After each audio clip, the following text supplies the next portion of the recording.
Cek, cek, cek. Oke, kita lanjutkan kembali kajian kita berkaitan tentang fikih ibadah ya. Kemarin kan tertundanya banyak sekali itu jadi Ramadan, terus habis Ramadan kita bahas materi-materi umum. Lalu kemarin karena kurban kita membahas kurban. Terakhir kita sampai pada masih di fikih thaharah tentunya. Wudu sudah selesai, mandi juga sudah selesai, betul ya. Sehingga saya wudu dan mandi sudah selesai. Saya lanjutkan selanjutnya di dalam kajian fikih thaharah adalah allati yahrumu bil hadath. Kita masih di awal. Hal-hal yang diharamkan bagi orang yang berhadas. Apa saja hal-hal yang diharamkan bagi orang yang berhadas. Hadas itu sendiri, apa yang dimaksud dengan hadas? Hadas adalah amrun i'tibariyun yaqumu bil badan. Sesuatu yang dia dianggap ada pada seseorang jika terjadi salah satu penyebabnya nanti ya macam-macam, batal wudu, junub, haid dan yang semisalnya, itu namanya penyebab hadas. Jika terjadi penyebabnya, maka hadas dianggap ada di badan seseorang. Itu yang disebut dengan hadas. Nah, pembahasan kita hari ini adalah apa saja yang diharamkan jika seseorang sedang berhadas. Ketika kita berhadas, apa saja larangan-larangan yang harus kita tahu agar kita tidak terjerumus ke dalam hal yang haram tersebut. Sebelumnya, wal hadatsu, adapun hadas ini sendiri dalam konteks hal-hal yang diharamkan terklasifikasi menjadi 3 bagian. Ada hadas asghar, hadas kecil, ada hadas awsat, hadas sedang, ada hadas akbar, hadas yang besar. Ya. Jadi hadas yang kita tahu selama ini ada 2, kecil dan besar. Kalau dalam kajian yang diharamkan nanti terbaginya menjadi 3. Karena beda nanti antara hadas yang kecil, hadas yang sedang dengan hadas yang besar. Ya. Dari segi apa perbedaannya? Konsekuensi keharamannya. Apa hadas kecil? Hadas kecil wa huwa ma aujabal wudu, segala hal yang mewajibkan orang wudu itu hadas kecil. Atau bahasa lainnya, hal yang membatalkan wudu itulah hadas kecil. Dalam artian lain, kalau kita batal wudu dengan penyebab-penyebab yang membatalkannya, maka kita berhadas kecil. Itu hadas kecil. Hadas sedang, apa itu hadas sedang? Wa huwa ma aujaba al-ghusl. Ya. Hadas sedang itu adalah apa-apa yang mewajibkan orang mandi. Apa-apa yang mewajibkan orang mandi. Seperti apa? Keluarnya mani, kemarin sudah kita bahas. Berhubungan suami istri, selesai dari haid atau kematian, itu semua disebut dengan hadas sedang. Hadas sedang. Nah, dalam bahasa lain junub. Junub itu adalah hadas sedang. Hadas besar adalah al-haid wal nifas. Haid dan nifas. Bedanya apa? Tadi di hadas sedang ada haid dan nifas, beda. Kalau di hadas sedang bukan haid dan nifasnya yang menjadikan hadas, tetapi ketika selesai haid dan nifas berarti seorang wanita junub. Itu namanya hadas sedang. Tapi pada saat masih ada darah haidnya, itu namanya haid. Itu hadas besar. Paham tidak nih kira-kira? Jadi gini, perempuan saat darah haid sedang keluar, itu dia berhadas besar. Ketika haidnya selesai, dia bukan lagi berhadas besar, dia berhadas sedang. Namanya apa? Junub. Kapan hadas sedangnya hilang? Kalau dia mandi mengangkat hadas. Jadi antara haid dengan selesai haid itu perkara yang berbeda. Saat haid keluar itu hadasnya besar, bukan hadas sedang. Ketika haid berhenti namun belum mandi, itu namanya hadas sedang. Saya ulang. Klasifikasi hadas di dalam hal-hal yang diharapkan menjadi 3. Hadas kecil, hal-hal yang membatalkan wudu. Hadas sedang, junub dengan segala instrumennya. Hadas besar, nifas dan haid. Jelas sampai sini kira-kira? Oke. Karena nanti ketika kita memahami ini, kita akan lihat perbedaannya. Ada yang diharamkan hanya berlaku pada hadas besar saja. Ada yang diharamkan hanya berlaku pada hadas sedang saja dan hadas besar. Nah, ada juga yang diharamkan berlaku pada hadas kecil, sedang, ataupun besar. Bisa dipahami sampai sini? Totalnya nanti ada 8 atau 9 hal yang diharamkan bagi orang yang berhadas. 4 dari 9 itu berlaku kepada semuanya, umum. 4 keharaman berlaku kepada hadas kecil, hadas sedang, ataupun hadas besar. 6-nya berlaku kepada hadas sedang dan hadas besar saja. Hadas kecil sudah tidak masuk. 9-nya berlaku hanya pada hadas besar saja. Bisa dipahami sampai sini kira-kira? Oke, kita bahas apa saja hal yang diharamkan. Kita akan membahas yang 4 pertama dulu. Alladzi yahrumu bil hadathi wal janabati wal haid. Perkara yang diharamkan bagi keseluruhan hadas, mau hadas kecil, hadas sedang ataupun besar, ini semuanya haram, tidak boleh. 1. As-shalah fardhan aw naflan. Melakukan sholat. Apakah itu sholat yang fardu? Apakah itu sholat yang sunnah? Hukum mengerjakan sholat bagi orang yang berhadas kecil tidak berwudu atau junub berhadas sedang, apalagi hadas besar haid, hukumnya apa? Haram. Maka orang kalau sengaja sholat tanpa wudu itu berdosa. Walaupun dia tahu nanti dia sholat lagi, secara sengaja lupa wudu, sudah terlanjur di masjid, malas lagi tempat wudu, sama orang sudah dibilang ayo pak sholat, akhirnya tidak enak kita sholat, padahal kita tahu kita tidak berwudu. Hukum sholatnya apa? Haram. Mau sholat fardu ataupun sholat sunnah. Bagi yang junub demikian, bagi yang haid lebih parah lagi keharamannya. Itu yang pertama. Termasuk wa kadzalika nahu shalah. Pada kategori yang pertama ini, yaitu sholat, juga sama seperti sholat, hal-hal yang masuk ke dalam rumpun sholat. Rumpun sholat ini ada banyak. Keharamannya sama seperti sholat. Apa rumpun sholat itu? Sujud tilawah masalan, sujud syukur, sujud tilawah atau sujud syukur. Sujud tilawah dan sujud syukur ini masuk ke dalam rumpun keluarga besarnya sholat. Maka orang yang berhadas kecil, besar ataupun sedang haram melakukan sujud tilawah dan juga haram melakukan sujud syukur. Sujud syukur nggak pakai wudu haram. Orang habis main bola, gol, tendang masuk ke gawang, lalu dia sujud syukur, padahal tidak ada wudu. Itu sujud syukurnya bukannya berpahala, hukumnya malahan haram. Bukan hanya tidak sah, berdosa. Jadi sujud syukur itu rumpunnya sholat. Siapa orang sujud syukur dalam keadaan berhadas, apakah lagi haid atau sedang junub atau bahkan tidak haid dan junub namun tidak berwudu, itu hukumnya berdosa. Sama seperti orang sholat tanpa wudu, sama seperti orang sholat lagi haid, sama seperti orang sholat sedang junub, haram hukumnya. Ya, kita tiba-tiba dapat nikmat dari Allah, langsung alhamdulillah bersyukur, sujud syukur, padahal tidak haram. Sujud syukur nanti ada bahasanya sendiri di depan. Ya, sujud syukur itu seperti sholat, wajib menghadap kiblat, wajib menutup aurat, wajib suci badan, pakaian dan tempat sujudnya, melakukan rukun-rukunnya dari takbir sampai dengan salam, melakukan sujud dengan keadaan suci dari hadas, itu wajib dilakukan. Jadi sujud syukur itu adalah ibadah, tidak boleh sembarangan. Ya, masih banyak orang melakukan sujud syukur, auratnya membuka pakai celana pendek, ya kan, menghadapnya tidak ke arah kiblat, mungkin dalam keadaan berhadas, mungkin badannya tidak suci, pakaiannya tidak suci, tempat sujudnya tidak suci. Ini hukumnya apa? Haram. Nanti akan dijelaskan di depan. Jelas tidak nih kira-kira? Oke. Jadi termasuk rumpun keluarga sholat adalah sujud tilawah, sujud syukur. Wa khutbatul jumu'ah, juga khutbah Jumat.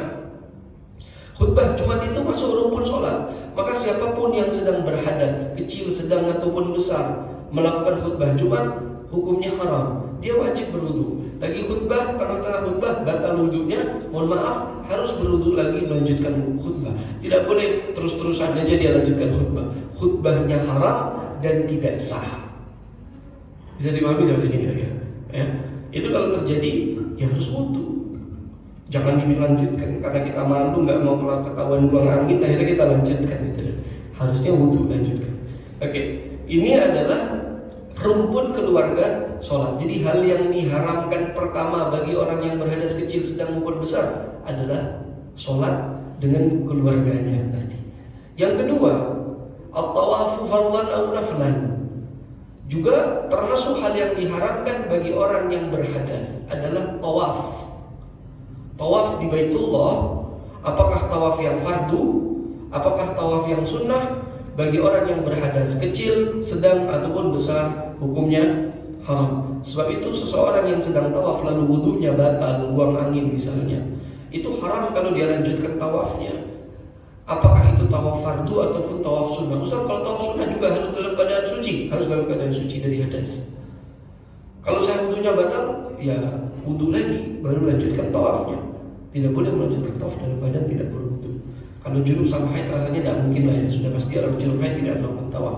Yang masih sering kesalahan ini yang batal wudu tapi masih tawaf. Ya, orang yang batal wudunya wajib melakukan wudu kembali untuk melanjutkan tawaf. Itu yang kedua. Yang ketiga, hal yang diharamkan bagi hadas kecil, sedang ataupun besar adalah massu al-mushaf. Massu al-mushaf. Apa artinya mas?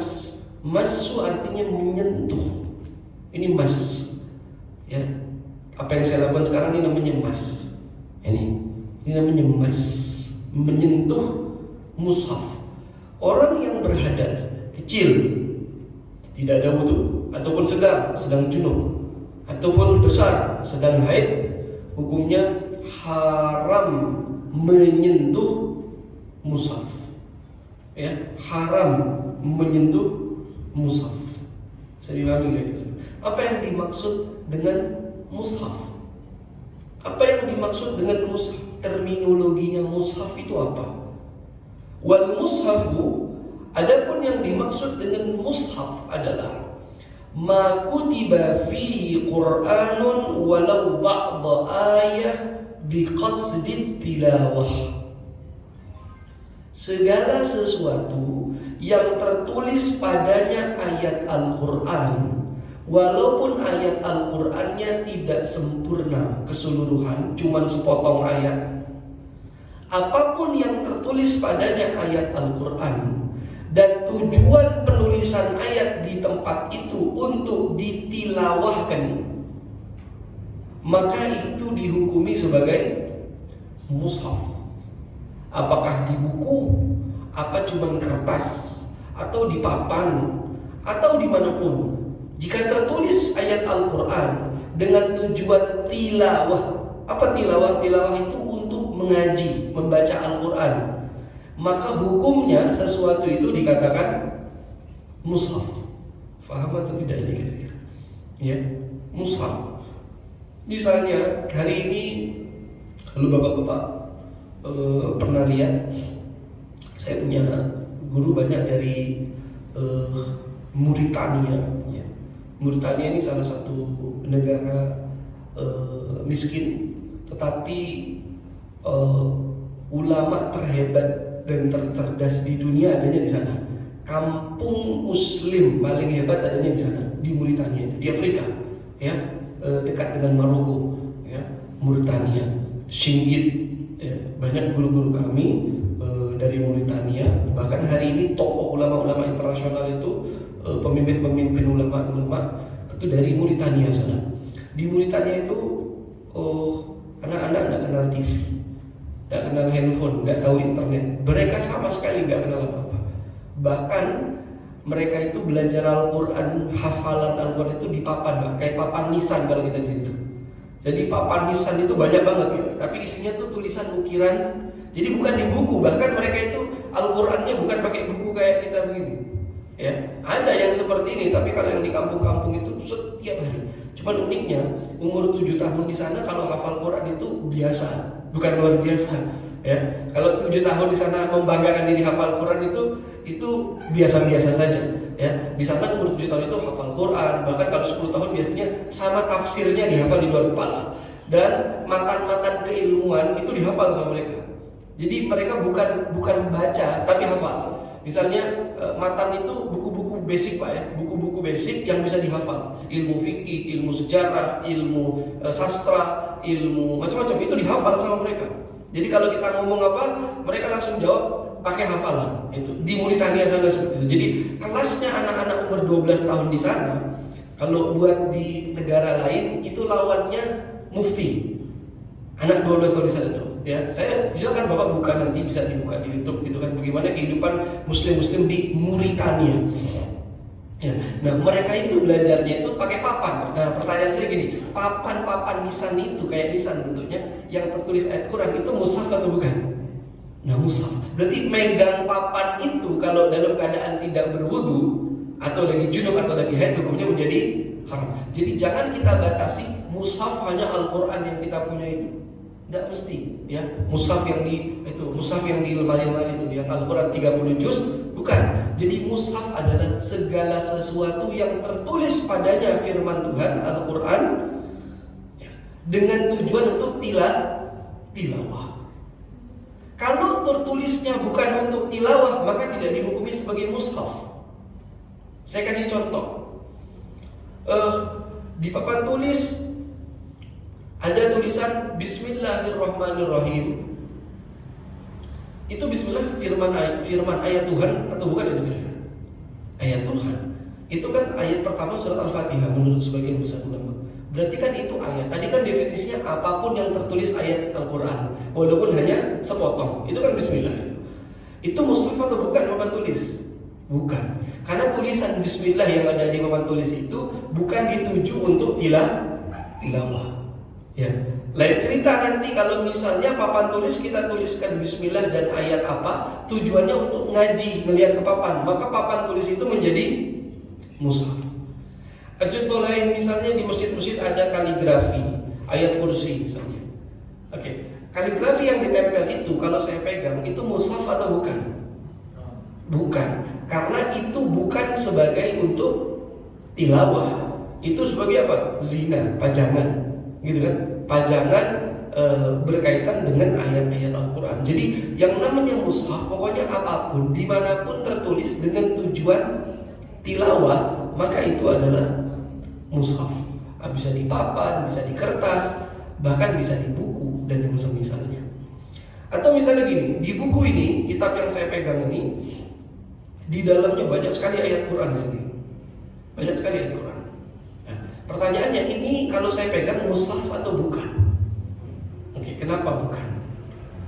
Karena ayatnya yang tertulis di dalam buku ini bukan dituju untuk tilawah. Tidak pernah saya kalau mengaji baca di sini A'udzubillahi minasyaitonirrajim. Tidak pernah. Kenapa? Ayat di sini bukan sebagai tilawah, tetapi dia sebagai apa? Sebagai dalil. Jadi penulisannya hanya sebagai informasi hukum kan gitu. Misalnya gini, berpuasa itu hukumnya wajib. Wadalil dan dalilnya adalah di situ sebutin kan gitu.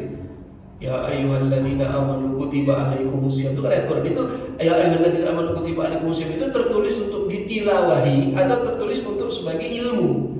Sebagai ilmu. Maka ayat-ayat Quran sebanyak apapun kalau bukan untuk ditilawahi, ya, maka hukumnya bukan sebagai mushaf.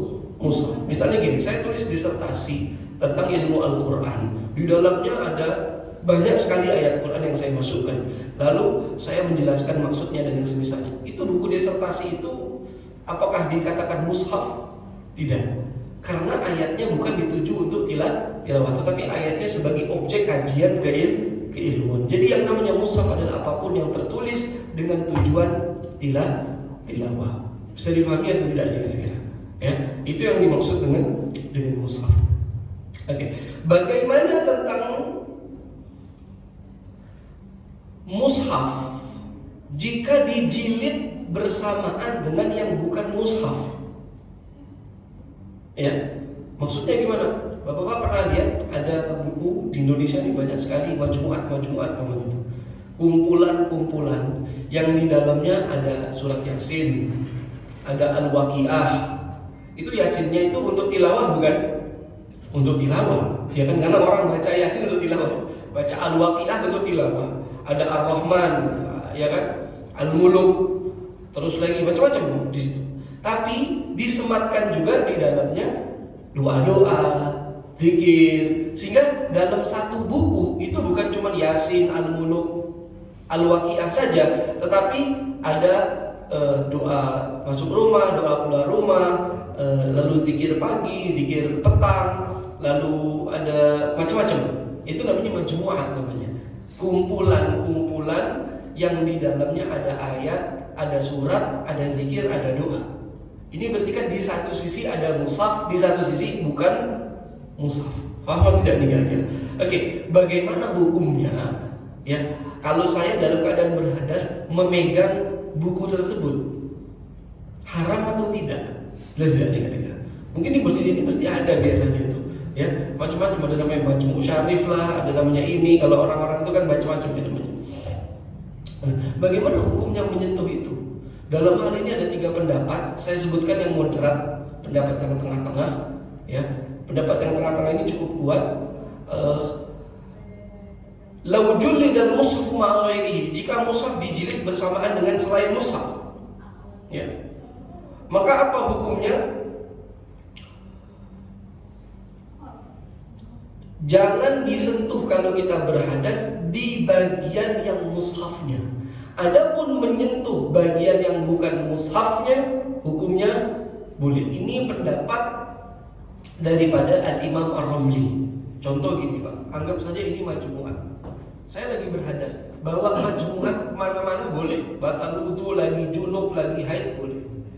Tapi kalau saya buka yang bagian Yasin tadi, saya pegang, ini hukumnya haram.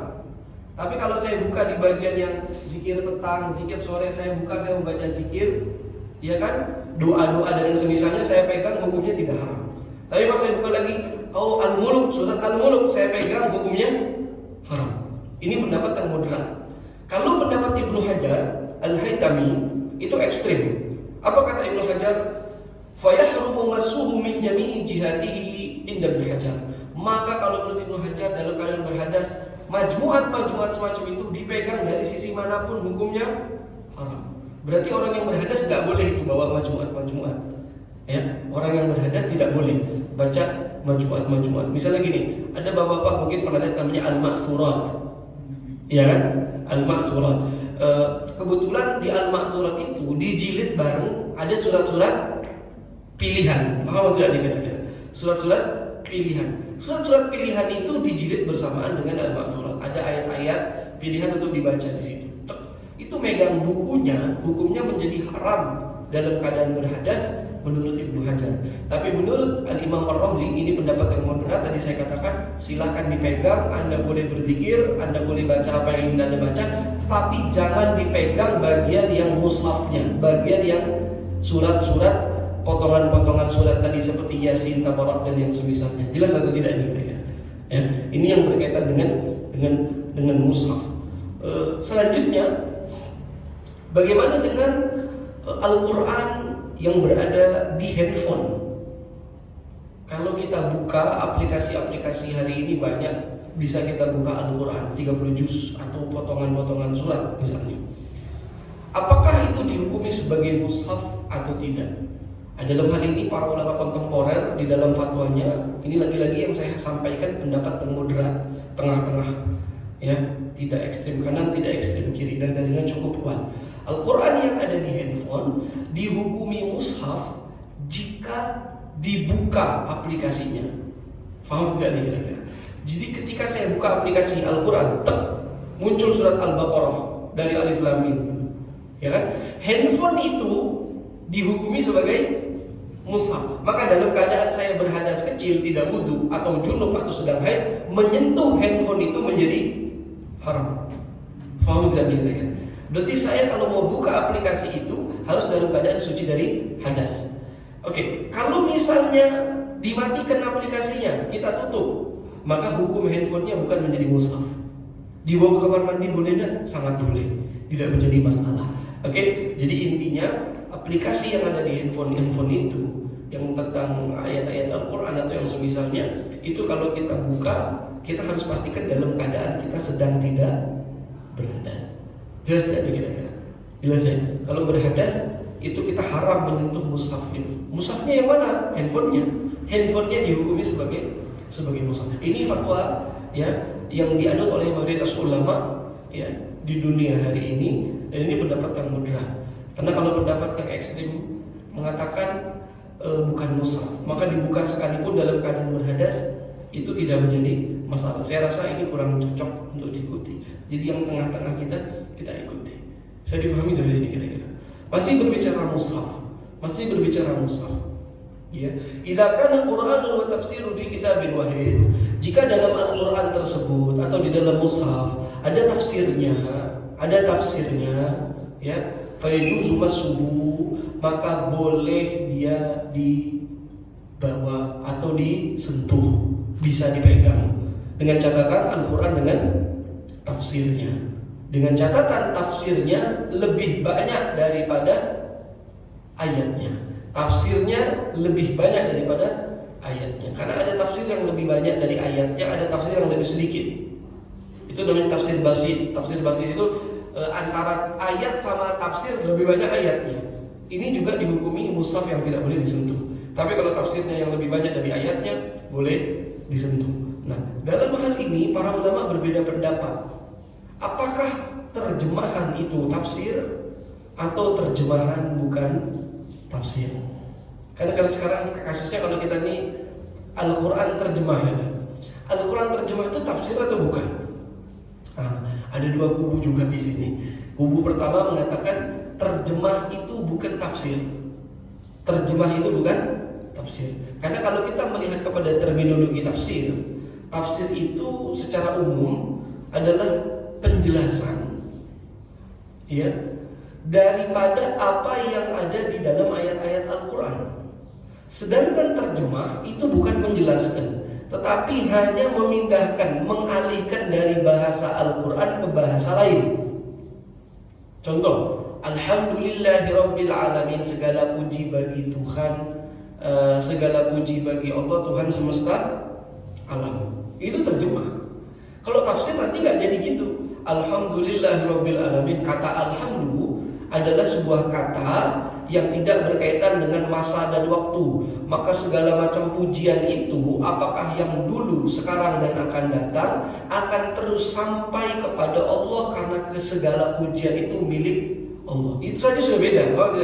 Itu namanya tafsir. Rabbul alamin, Tuhan alam semesta. Kata alamin adalah segala macam entitas selain Tuhan, daripada bangsa jin, manusia, tumbuhan, hewan, malaikat, benda padat, benda cair. Itu namanya tafsir. Tapi kalau terjemah, segala puji bagi Allah Tuhan semesta alam. Itu bukan tafsir. Tafsir adalah sesuatu yang menjelaskan maksud daripada ayat. Itu disebut dengan tafsir. Sehingga pendapat pertama mengambil kesimpulan terjemah Al-Quran bukan tafsir, maka jika disentuh dengan orang yang sedang berhadas, apakah hadas kecil, sedang ataupun besar, hukumnya tetap haram.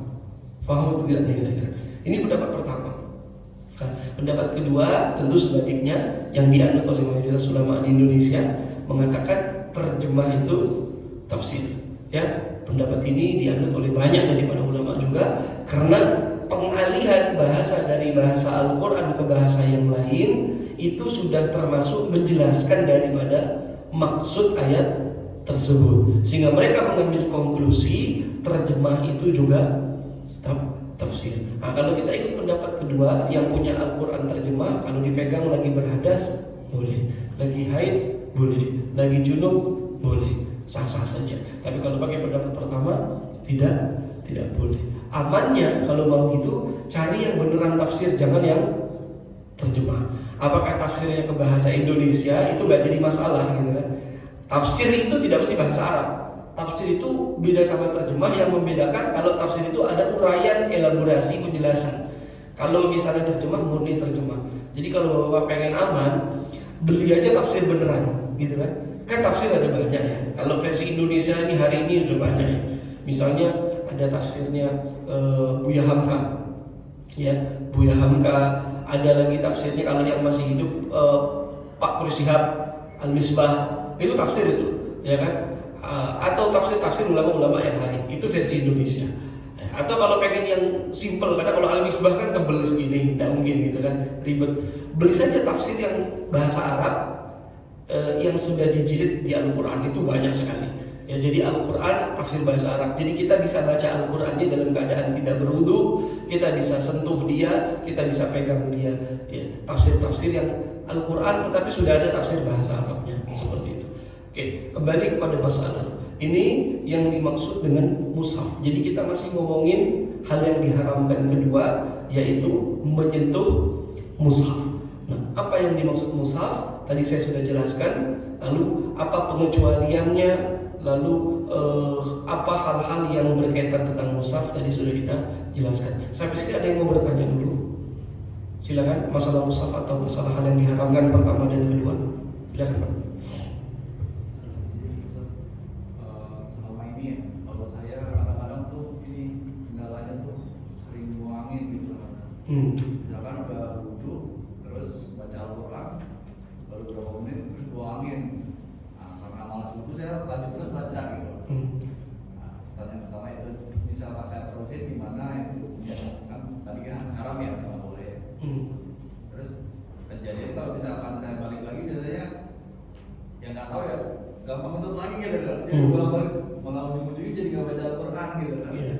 Terus yang kedua saya mau tanya, gimana kalau hukumnya membaca Al-Quran itu kita tidak menutup aurat, masih pakai celana pendek gitu.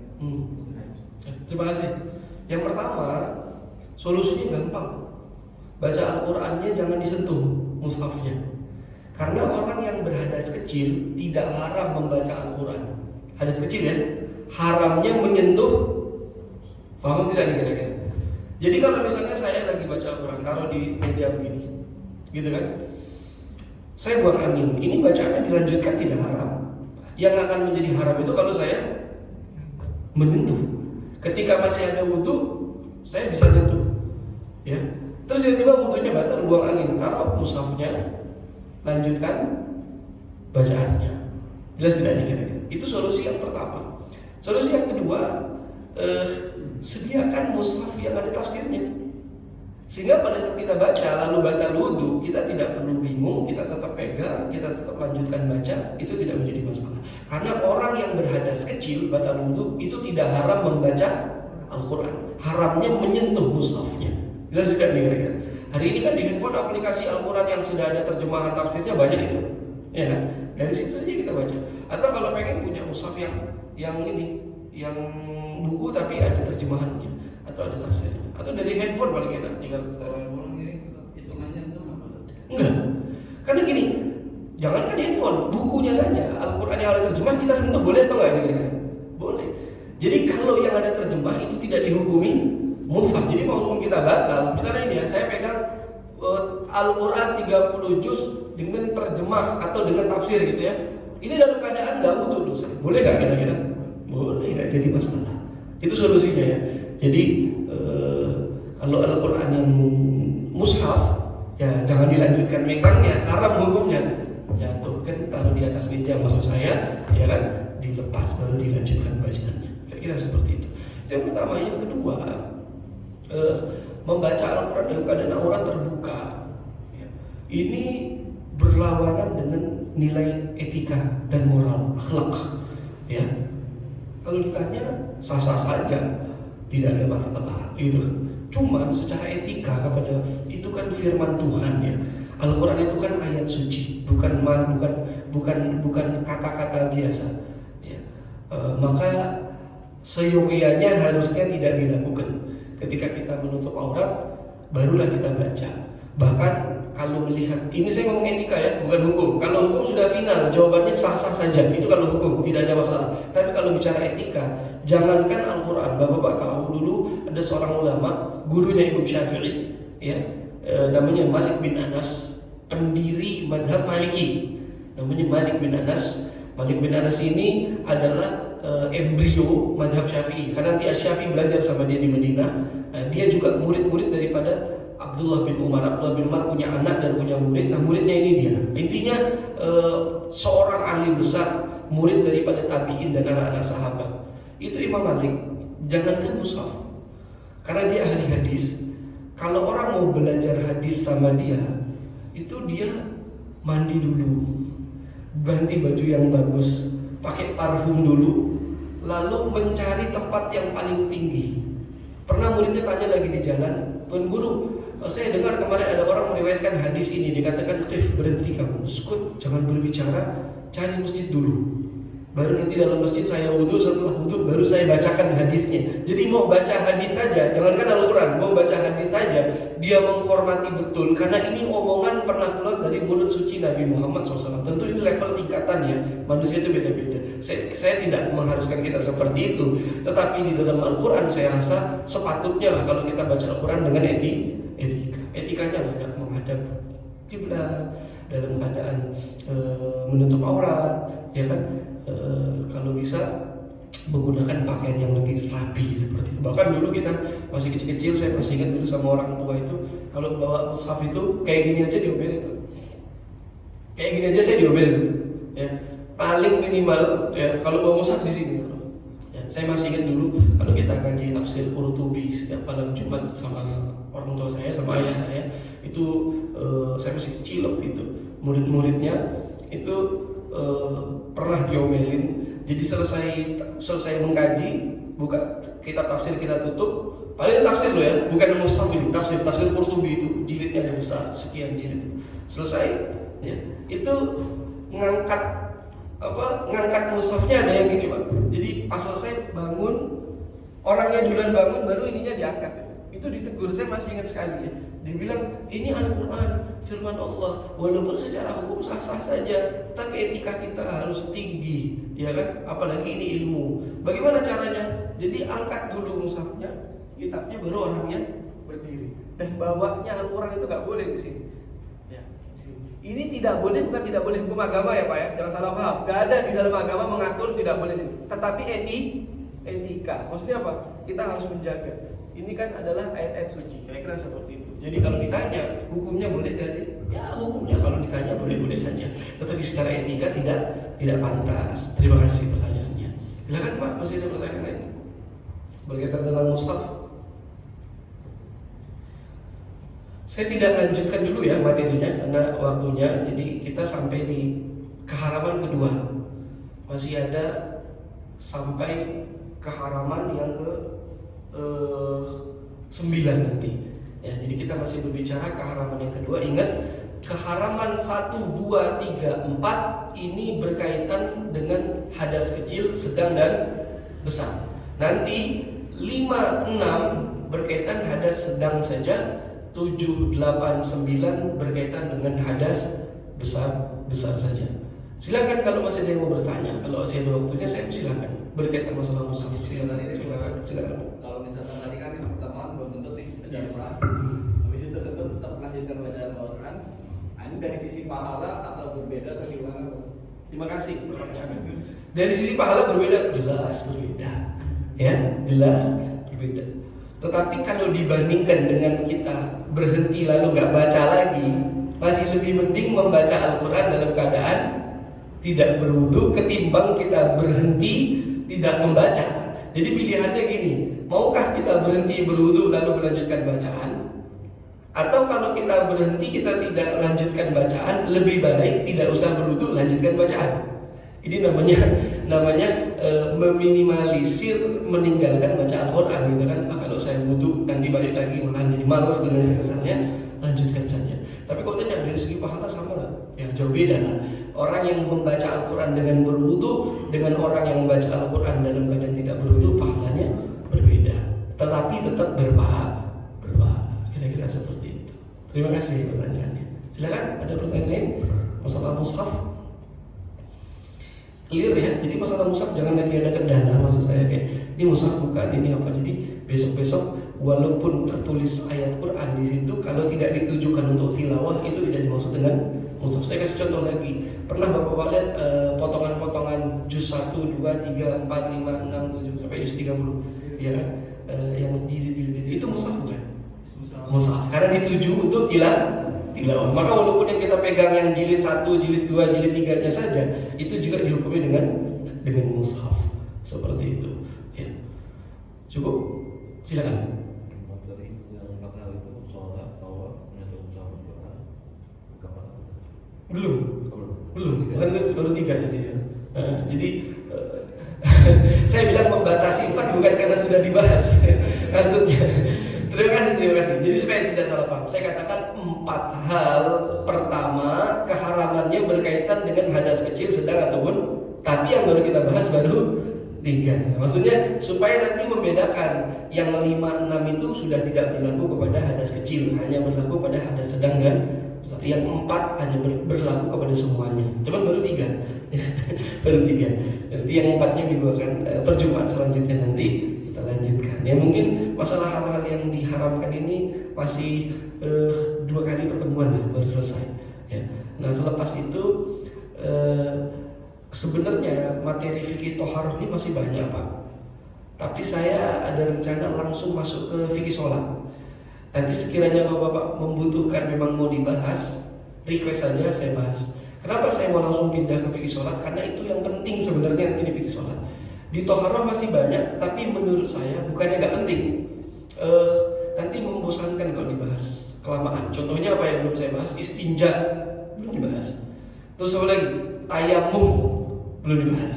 Ya, kalian sudah pernah ikut dulu sama saya lama ya Pak ya. Karena saya tidak mau nanggung-nanggung kalau bahas semua. Masalahnya kalau dibahas semua nanti tayamum itu bisa 4 kali pertemuan. Jadi saya nanti kembalikan ke jamaah teman-teman DKM yang mengurus, kira-kira bisa dilihat kalau memang perlu dikaji. Oke. Lepas ini kita masuk ke tayamum, kita masuk ke istinja, baru terakhir haid juga ada babnya sendiri. Selesai itu baru masuk ke dalam bab sholat. Tapi kalau misalnya nggak usah Ustaz, skip aja. Kita selesai bab hal-hal yang diharamkan bagi orang berhadas, langsung lompat ke bab sholat. Karena nanti core-nya fikih ibadah itu adanya di fikih sholat. Itu yang sangat panjang sekali yang perlu kita bahas. Jadi nanti saya kembalikan. Tapi misalnya ada teman-teman perempuan yang ikut di belakang, kami pengen tahu masalah haid. Karena selama ini haid itu tidak dikuasai oleh orang. Silakan request, kita masuk ke dalam pembahasan haid. Haid sendiri saja mungkin 4 kali pertemuan itu baru selesai. Ya, banyak sekali masalah-masalah haid yang belum orang ketahui. Selama ini orang tahunya setiap keluar darah haid, padahal belum tentu. Nah itu nanti saya kembalikan. Rencana saya lepas ini fikih sholat. Kalau memang kita mau bahas semua, maka kita belum masuk sholat. Ada 3 bab ya, tinggal dipilih nanti mau 3-3-nya atau semua. Istinja, tayamum, haid.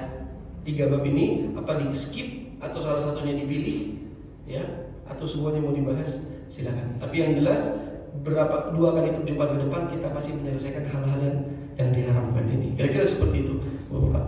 Masih ada? Cukup ya? Kalau tidak ada, kita cukupi. Semoga Allah memberikan pemahaman dan Allah memberikan taufik, hidayah kepada kita semua.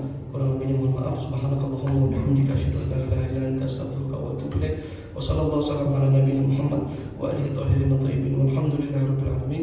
Assalamualaikum warahmatullahi wabarakatuh.